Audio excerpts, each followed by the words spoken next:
भक्त कहलाने लायक भी हो। इसी महीने डेमोक्रेसी रिपोर्ट 2024 रिलीज हुई स्वीडन के वी डेम इंस्टीट्यूट के द्वारा, और इसने इंडिया को पता है कौन सी कैटेगरी में डाला है? इलेक्टोरल ऑटोक्रेसी की कैटेगरी में डाला है। फुल डिक्टेटरशिप से 2 कदम दूर। इसका मतलब है कि देश में मल्टी पार्टी इलेक्शंस तो हो रही हैं, लेकिन एक फेयर लेवल प्लेइंग फील्ड नहीं मिल पा रही है। लोगों की आजादी खत्म करी जा रही है। इस रिपोर्ट में लिखा है कि मोदी सरकार ने सेडिशन, डिफेमेशन और काउंटर टेररिज्म जैसे कानूनों का इस्तेमाल किया है अपने खिलाफ उठ रही आवाजों को दबाने के लिए, और जल्द ही इस लिस्ट में एक और कानून भी ऐड हो सकता है। ब्रॉडकास्टिंग सर्विसेज रेगुलेशन बिल 2023 के अंदर नए आईटी रूल्स लाने की कोशिश करी जा रही है। इसके अनुसार ब्रॉडकास्टिंग की एक बहुत ब्रॉड डेफिनेशन बनाई गई है। जिन जिन लोगों का यूट्यूब चैनल है, फेसबुक अकाउंट है, इंस्टाग्राम हैंडल है या व्हाट्सएप चैनल भी है, वो सब ब्रॉडकास्टर्स की कैटेगरी में आएंगे।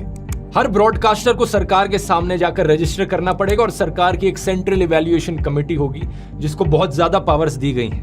ब्रॉडकास्टर सिर्फ वही वीडियोस या मैसेजेस भेज सकते हैं लोगों को जो इस कमेटी के द्वारा अप्रूव किए गए हों, except for specific programmes exempted by the government. इस कानून के तहत सरकार के पास यह भी पावर होगी कि बिना प्रायर नोटिस के वो यूट्यूबर्स की इक्विपमेंट को जाकर सीज कर ले। तो एक बात तो पक्की है कि सोशल मीडिया पर भी लोगों की आवाज बंद करने की पूरी तरीके से कोशिश करी जा रही है। और जब मेरी आवाज फाइनली पूरी तरीके से बंद हो जाएगी, तब क्या जवाब दोगे? तब क्या आर्ग्यूमेंट बचेगा? अरे कोई बोलने वाला ही नहीं बचा, इसका मतलब डेमोक्रेसी अच्छी चल रही है देश में। और इस गलत फहमी में मत रहना कि भाई मैं तो सरकार का सपोर्टर हूं, मोदी सपोर्टर हूं, मेरा कुछ नहीं जा रहा। अगर देश डिक्टेटरशिप बन भी जाए तो भी मेरे लिए तो सब अच्छा चलता रहेगा। सोनम वांगचुक भी एक बार सरकार को सपोर्ट करते थे जब आर्टिकल 370 हटाया गया था। मेरे ख्याल से ये लद्दाख के लिए बहुत ही खुशी की बात है, उसकी हक थी, वो उससे वापस मिला है। लेकिन जब उनके एरिया में कोई प्रॉब्लम आई और उन्होंने अपनी आवाज उठाने की कोशिश करी, 21 दिन तक अनशन पर बैठने के बावजूद भी सरकार का मुंह नहीं खुला।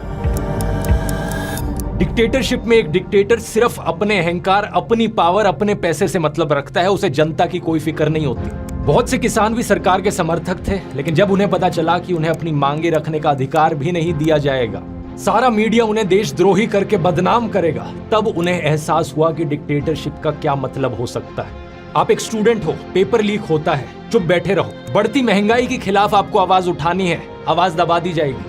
अपनी डेली लाइफ में किसी भी तरीके का नाइंसाफ अगर आप सह रहे हो, आपके पास कोई ऑप्शन नहीं बचेगा अपना मुंह बंद करके चुप बैठे रहने के अलावा। बेरोजगारी और महंगाई जैसे मुद्दों पर तो ये चीज हम ऑलरेडी होते हुए देख सकते हैं। अगस्त 2023 में minister of state Jitendra Singh ने पार्लियामेंट को बताया कि 9,60,000 से ज्यादा सेंट्रल गवर्नमेंट जॉब्स वेकेंट पड़ी हैं। प्राइवेट जॉब्स की बात करी जाए तो हायरिंग प्लेटफॉर्म इंडीड ने फरवरी के इस साल में बताया कि दिसंबर 2021 से फ्रेशर जॉब पोस्टिंग्स डिक्लाइन होती जा रही हैं। मार्च 2024 की ये रिपोर्ट फ्रंटलाइन की है। आईटी सेक्टर में भी हायरिंग डिक्लाइन देखने को मिल रहा है। जॉब्स की सिचुएशन इतनी खराब है कि हरियाणा सरकार को 10,000 से ज्यादा कॉन्ट्रैक्चुअल लेबर की नौकरियां एडवर्टाइज करनी पड़ी इजराइल में, एक ऐसा देश जो वॉर जोन बना बैठा है। हरियाणा के यूथ को वहां भेजा जा रहा है सरकार के द्वारा। ये हालत है देश में जॉब्स की। और महंगाई की तो क्या ही बात करनी, पेट्रोल का दाम 90 रुपए से लेकर 110 रुपए तक पहुंच चुका है। जनवरी 2024 की रिपोर्ट बताती है कि यूनाइटेड नेशंस का जो फूड प्राइस इंडेक्स है वो ग्लोबल फूड इन्फ्लेशन को -10.1% पर डालता है। यानी दुनिया भर में खाने के प्राइसेस कम हो रहे हैं, लेकिन इंडिया में फूड प्राइस इंडेक्स इन्फ्लेशन क्या है दिसंबर 2023 की 9.5% पर। सरकार खुद 80 करोड़ से ज्यादा लोगों को फ्री खाना बांटती है। बताओ क्या जरूरत पड़ी 80 करोड़ लोगों को फ्री खाना देने की? ये तभी हो सकता है जब इन लोगों के पास खाना खाने तक के पैसे नहीं है। अब ये सब सुनने के बाद अभी भी कुछ लोग कहेंगे कि भाई तू सिर्फ मोदी सरकार के बारे में क्यों बोल रहा है? But what about Indira Gandhi?